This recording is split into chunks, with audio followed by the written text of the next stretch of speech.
అంటే నన్ను కూడా తిడుతుందా మేడం? తిట్టాలి, తిడుతుంది. నువ్వేదో అని ఉంటావు, అమ్మాయి అని ఉంటుంది. నీ మొగుడు నీ మొగుడు తెచ్చి ఓకే, నేను తిట్టడం ఒకటే ప్రాబ్లం అంటే సరే అమ్మాయిని తిట్టద్దని చెప్తాం. ఇంకేం చేయాలి? నన్ను తిట్టిందని అంతే. సరే ఓకే, ఇప్పుడు నీ అమ్మాయిని తిట్టడం ఒకటే ప్రాబ్లం. నువ్వెందుకు వాళ్ళు తిడతావు అమ్మా? నువ్వు తిట్టగా నేను ఎందుకు తిట్టినా మేడం? మళ్ళీ ఇప్పుడు ఎదురు తిట్టాను. అది కరెక్ట్. నువ్వు వాళ్ళని తిట్టక అతను ఆవిడ దగ్గరికి వెళ్తాడా పోతాడా నీకు అనవసరం. నిన్ను చూసుకోవాలి, నీకు డబ్బులు ఇవ్వాలి, నిన్ను సాకాలి, అంతే అంతే. అదేం చేస్తాడు అడుగు, నువ్వేం చేస్తావు చెప్పు. చెప్పిన ప్రకారం వాళ్ళిద్దరిని ఎలా పోషిస్తావు చెప్పు. నువ్వు చట్ట ప్రకారం నువ్వు చేసిన చాలా తప్పు. ఆ అమ్మాయిని పెళ్లి చేసుకోవడానికి నీకు ఏ రైటు లేదు. ఈవిడికి విడాకులు ఇవ్వకుండా అమ్మాయిని పెళ్లి చేసుకోవడం ఒక తప్పు, ఆ అమ్మాయిని ఆ వయసులో పెళ్లి చేసుకోవడం ఇంకో పెద్ద తప్పు. మీరే చెప్పండి. నా కాడ ఏం లేవు. నీ కాడ ఏమి లేకపోతే అమ్మాయి ఎట్ట బతుకుతుంది? నీ పెళ్ళాము నువ్వు ఉంటారు, బట్ ఆ అమ్మాయి ఏ విధంగా మీరు చేసిన అన్యాయానికి ఇప్పుడు ఆ అమ్మాయి ఏ విధంగా బతుకుతుంది? ఆమె దగ్గర పోయినా కూడా మళ్ళీ 2-3 రోజులుగా మళ్ళీ ఇదే అవుతుంది. అది అనవసరం. నువ్వు ఆమె దగ్గర నేను పొమ్మని చెప్పలే మేము. ఆ అమ్మాయి బతకడానికి నువ్వేం చేస్తావు? మా కాడ ఏం లేదు సార్. ఏమన్నా అప్పు చేసి ఓ 10,000 ఇద్దాం అనుకుంటున్నా. 10,000తో అమ్మాయి బతికేస్తుందా? ఏం చేస్తాం మేడం? మాకు వచ్చేదే నెలకు 5,000 6,000 వస్తాయి. నెలకు 5,000 6,000 వస్తే మరి అమ్మాయికి 10,000 ఎట్లా ఇస్తావు? 2 నెలల జీతం ఇస్తాం. 2-3 నెలల జీతం. 2-3 నెలల జీతం ఇస్తావు. ఆవిడ సంవత్సరం ఆవిడ బతికేంతకాలం బతికేస్తుందా? మీరే చెప్పండి. నాతోటే కాదు. అదే మరి నువ్వు చెప్పాలయ్యా. ఇప్పుడు ఆ అమ్మాయిని చేసుకున్నప్పుడు నువ్వు అమ్మాయిని చేసుకున్నానని పెద్ద రాజా బాబులా చెప్తున్నావు. ఓకే, అమ్మాయిని రెండో పెళ్లి చేసుకున్నానని. ఇప్పుడు అమ్మాయి బతకాలి కదా.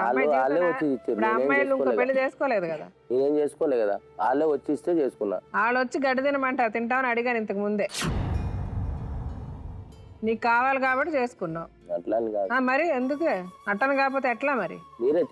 ఇప్పుడు అమ్మాయి నెల అమ్మాయి కూడా బతకాలి, తినాలి, ఉండాలి కదా. ఇన్నాళ్ళు నువ్వు సంపాదించి అమ్మాయికి ఇవ్వలే, ఏ రోజు నువ్వు ఆమెను కాపాడలే. మరి ఎందుకు చేసుకున్నావు అమ్మాయిని 10 సంవత్సరాలు సాకకుండా? చేసుకున్నాడు సాకాలిగా. 10 సంవత్సరాలు పెనల్టీ కూడా కట్టాలి ఇప్పుడు అమ్మాయికి.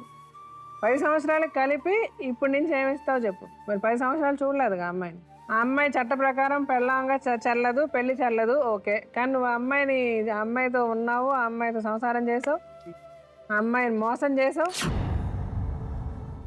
ఒకటి వెళ్ళి జైల్లో కూర్చోవాలి, లేదా అమ్మాయికి ఏదైనా చేయాలి. ఏం చేస్తారు? నా ఆస్తులు ఏమి లేవు. నెలకు 6,000 వస్తాయి అంతే. సరే, నెలకు 6,000 వస్తే అమ్మాయికి ఎంత ఇస్తావు?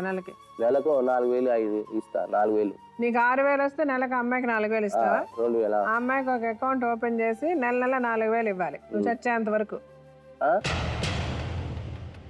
మరి ఇవ్వాలిగా అమ్మాయి చచ్చేంత వరకు 4,000 ఇవ్వవా? మరి అమ్మాయి ఎట్ట బతుకుద్ది? ఎప్పుడు వరకు ఇద్దామని? 2 సంవత్సరాలు. తర్వాత ఏమవ్వాలి అమ్మాయి? 2 సంవత్సరాల దాకా ఇప్పటిదాకా నేను ఏరే ఉన్నా కదా. మా ఉండూరు మీరే ఎందుకు లొల్లి? అవసరమే లేదు. నన్ను వదిలేసేరి, వద్దు, అవసరమే లేదు. ఏం అవసరం లేదు? ఎవరు అవసరం? నా సాగు నేను చేస్తాను. అంటే 3 డేస్కి అది మా మమ్మీకి చెప్తే ఇంకా మా మమ్మీ తీసుకొచ్చింది. 3 డేస్ తర్వాత హాస్పిటల్ చూపించి January 1st ఉండే తోలిచ్చేసింది. ఆ తర్వాత ఇక బాగానే ఉన్నాం. January 20కో ఏమో నాకు ఫీవర్ వచ్చింది. ఫీవర్ వస్తే మా మమ్మీ చున్నీకి వస్తా అంటే ఏమొద్దు నేనే తోలుకొస్తాం మీ ఇంటికి చూడండి అని తీసుకొచ్చిండు, చూపించిండు. మా ఇంటి ముందు బ్రాహ్మణ్స్ ఉంటారు అనమాట. గుడి నుంచి వస్తుంటే బయట కూర్చున్న, కొత్తగా పెళ్ళైంది కదా నాకు. అప్పుడే పూలు ఉంటే గుడి దగ్గర నుంచి అవి ఇచ్చిందని పెట్టుకున్నా. నేను పెట్టుకొని ఉన్నా. ఆయన సాయంత్రం వచ్చిండు, పనికాన్ని వెళ్ళిపోయిండు. నన్ను వదిలేసి 2-3 రోజుల నుంచి తాను తీసుకుపోయిండు. మళ్ళీ ఫోన్ చేసి నేను ఉండను, ఏమొద్దు నువ్వు తయారుగా నేను వస్తున్నా అన్నాడు. నాకు అప్పటికి 20 రోజులకు ఎక్కువ అయిపోయింది. తీసుకెళ్ళి ఒక్క రోజు కూడా మా ఇంటికి పంపలేదు. ఆయన టార్చర్ పెడుతున్నా అనమాట లోపల. నన్ను ఎన్నిసార్లు అంటే అన్నిసార్లు అంటాడు. మేడం నా వల్ల అయితే లేదు, నాకేమో తెలియదు. ఎన్నిసార్లు నాకు అది ఎవరికి చెప్పుకోవాలనో తెలుస్తలేదు ఇక నాకు. అట్లే ఊరుకున్నా నేను. ఈ 2 రోజులు ఉందామంటే ప్రశాంతంగా ఉందామంటే కూడా ఉండనిస్తలేడని ఆ రోజు బైక్ మీద వెళ్తుంటే దూరంగా కూర్చున్నా నేను. అంతే, అదే నేను చేసిన తప్పు మేడం. దూరంగా కూర్చున్నందుకు ఇవి ఎక్కడివి నెత్తిలో పూలని ఎక్కడివి అని అడిగితే ఇట్లా ఎదురుగా వాళ్ళు ఇచ్చిరు పెట్టుకున్నా అన్న. అంటే ఇంకేమనలేదు నన్ను. ఏమనకుండా ఆయన మనసులో పెట్టుకున్నాడు ఆ మాట. ఎందుకు ఆయనకి ఏమర్థమైందో నాకు తెలియదు. నేనైతే ఏ తప్పు ఉద్దేశంతో చెప్పలేదు ఆయనకు. ఆయన మనసులో పెట్టుకున్నాడు. తర్వాత శివరాత్రికి మా ఇంటికి వచ్చినాం. మళ్ళీ ఒక రోజు పనికి వెళ్తున్నా, నేను ఇక్కడ నుంచి వెళ్తా. అప్పటి నుంచి నన్ను సరిగ్గా ఉంచట్లేదు కదా మా వాళ్ళ దగ్గర, ఉంచుతా 4 రోజులు అని చెప్పి వెళ్ళిండు. పనికి వెళ్ళి 1 గంట కూడా కాలేదు. ఫోన్ చేసి నేను నీకు విడాకులు ఇస్తా, నాకు నువ్వు నచ్చుతలేవు, నేను నీకు విడాకులు ఇస్తా అని చెప్పింది మేడం. ఇంకా నాకు ఏం చేయాలనో అర్థమవుతలేదు. 2 months కూడా సరిగ్గా కాలేదు. అప్పటికి నేను అది దగ్గరికి వెళ్ళి ఎందుకు ఇట్లా నేను ఏడ్చేసిన మొత్తం. మా మమ్మీ వాళ్ళకి చెప్పి ఇట్లా వాళ్ళు పూలు ఇచ్చిర్రు అని చెప్పినప్పటి నుంచి నన్ను సరిగ్గా చూస్తలేడు, ఇట్లా ఊకే అంటుండు నన్ను, ఇప్పుడు ఏకంగా విడాకులు ఇస్తా అంటున్నాను. నేను మా మమ్మీకి చెప్పి ఏడ్చిన. మా మమ్మీ నేనే ఏడ్చి మా పెదనాన్నకు ఫోన్ చేసినాం.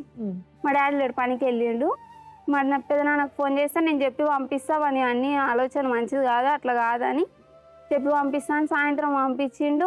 ఆయన వచ్చిండు, మా ఆయన తయారయ్యి మంచిగా పోయిండు. పొద్దున ఒక రకంగా పోయి మళ్ళీ బట్టలు అన్నీ చేంజ్ చేసుకొని మంచిగా నీట్గా తయారయ్యి వచ్చేసిండు.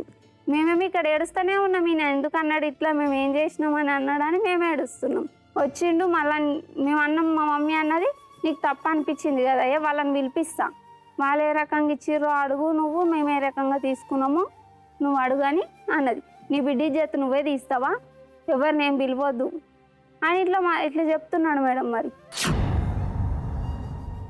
ఇంకా అట్లనే ఉన్నాడు. గొడవ అయితేనే ఉంది చిన్న చిన్నగా, అట్లా ఇట్లా ఏడుస్తున్నాడు ఉన్నాడు. ఇంకా ఎట్లనే చేస్తున్నాడు ఆయన. ఆయన ఏడ్చాడా? ఆయనే ఏడుస్తున్నాడు. మా ఆడపడుచు వాళ్ళు ఇంకా మా మమ్మీ వచ్చింది ఒక రోజు తర్వాత చూడడానికి. ఇంకా ఫోన్ మాట్లాడతలేను కానీ చూసిపోతాను వచ్చింది. ఇంకా బంగారం ఇవ్వలేదు, అవి ఇవ్వలేదని మా ఆయన నన్ను కొట్టడము.